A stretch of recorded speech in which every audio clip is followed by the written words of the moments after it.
China वालों ने किसी और जानवर के साथ नया एक्सपेरिमेंट किया है क्या? Britain, Italy, Sweden, America, Portugal, यहाँ तक कि अपनी दिल्ली में भी इसका एक केस मिला। चलिए अब आपको बताते हैं आखिर मॉन्की पॉक्स है क्या।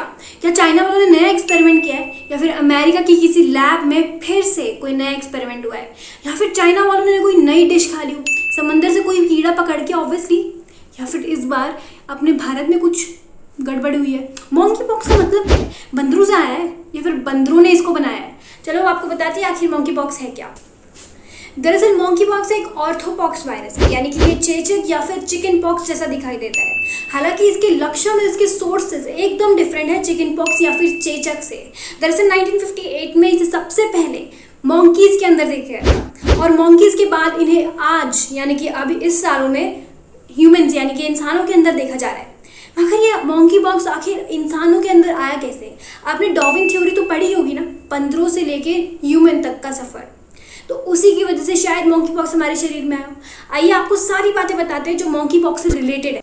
अब इसका नाम पढ़ के आपके दिमाग में यही आ रहा होगा ना कि ये मॉन्कीज से फैलता है या मॉन्कीज के थ्रू ही इंसानों में आया है। तो मैं आपको क्लियर कर दूं, ये मॉन्कीज से नहीं फैलता है। इसका नाम मॉन्की पॉक्स इसलिए पड़ा क्योंकि 1958 में सबसे पहला केस इसका यानी कि मॉन्की पॉक्स का मॉन्कीज में पाया गया था। तब से इसका नाम मॉन्की पॉक्स पड़ गया, और फिर 1970s में इसका पहला केस ह्यूमन में पाया गया। तो इसलिए इसका नाम मॉन्की पॉक्स पड़ा, इसलिए नहीं क्योंकि ये मॉन्कीज से फैलता है। जब WHO ने इसे वर्ल्ड वाइड इमरजेंसी डिक्लेयर कर ही दिया है, तो मैं आपको बता देती हूँ ये सिर्फ मॉन्कीज से नहीं फैलता, बल्कि गिलहरियों, चूहियों जैसे छोटे छोटे जानवरों से भी फैल सकता है, या फिर उनसे फैल सकता है जो इस वायरस से इन्फेक्टेड हो या फिर इस वायरस से संक्रमित हो। मैं आपको एक और बात बता दूं, WHO ने इसको यूं ही एक इमरजेंसी घोषित नहीं कर दिया है। WHO का मानना है कि बाद में जाकर ये बहुत बड़ी बीमारी बन सकती है।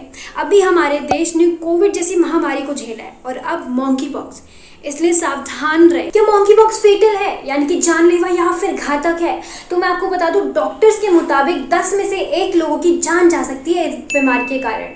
तो अभी इसको इतना ज़्यादा इमरजेंसी डिक्लेयर करने की क्या ज़रूरत थी? दरअसल WHO के अनुसार ये अगली महामारी यानी कि इमरजेंसी हो सकता है। कोविड के बाद मॉन्की पॉक्स एक नई इमरजेंसी के तौर पर सामने आ सकता है, इसलिए पहले ही इससे सतर्क हो जाइए। और ये हवा से भी फैल सकता है। अगर आप किसी इंसान या फिर जानवर के संपर्क में आते हैं जो आपके काफ़ी नज़दीक खड़ा है, तो उसके सांस लेने से या फिर उसके अपने मुंह के कीटाणु सामने छोड़ने से भी आपको ये बीमारी फैल सकती है। अगर आप किसी ऐसे जानवर का मांस खा रहे हो जिसे इस बीमारी के लक्षण हो या फिर जिसे ये बीमारी हो, और उसे ढंग से पकाया ना जाए या फिर उसे आप ढंग से पकाए ना, तब भी आपको ये बीमारी फैल सकती है। और ये बीमारी सिर्फ उस ऐसे जानवर के संपर्क में आने से नहीं होती जिसको ये लक्षण हो। आपको ये बीमारी हवा के माध्यम से, पानी के माध्यम से भी हो सकती है। हालांकि पानी में रहने वाले जानवरों में अभी तक इस बीमारी के लक्षण देखे नहीं गए हैं। क्या मॉन्की पॉक्स में बुखार होता है, खांसी होती है, या फिर सर दर्द होता है, या फिर जुकाम होता है, या फिर बुखार होता है? तो मैं आपको बता दूं कि मॉन्की पॉक्स में सबसे पहले बुखार होता है, फिर आपकी हड्डियां दर्द होती है, मांसपेशियां दर्द होती है, उसके बाद कमजोरी आना शुरू हो जाती है, उसके बाद आपकी लिम्फ नोड्स में दर्द यानी कि सूजन भी हो सकती है। और ये सबसे बड़ी निशानी है मॉन्की पॉक्स की। तो जब भी आपको ऐसा महसूस हो तो एक बार डॉक्टर से चेकअप जरूर करा लीजिएगा। कहीं आप इस सोच में ना रह जाए कि सिर्फ जुकाम या फिर सर दर्द हो रहा है, कहीं आगे चल के मॉन्की पॉक्स जैसी खतरनाक बीमारी ना हो आपको। इस बीमारी से बचने के क्या उपाय हैं? उपाय एकदम सिंपल है, और ऐसे उपाय हैं जो आप भी कर सकते हैं। ऐसे किसी जानवर के टच में ना आए जिससे लगता है कि आपको मॉन्की पॉक्स हो सकता है। दूसरा, ऐसी चीज़ों को ना छुए जो अनहाइजीनिक हो या फिर जिन्हें आप पहली बार छूने जा रहे हो। हमेशा सैनिटाइजर का यूज़ करें।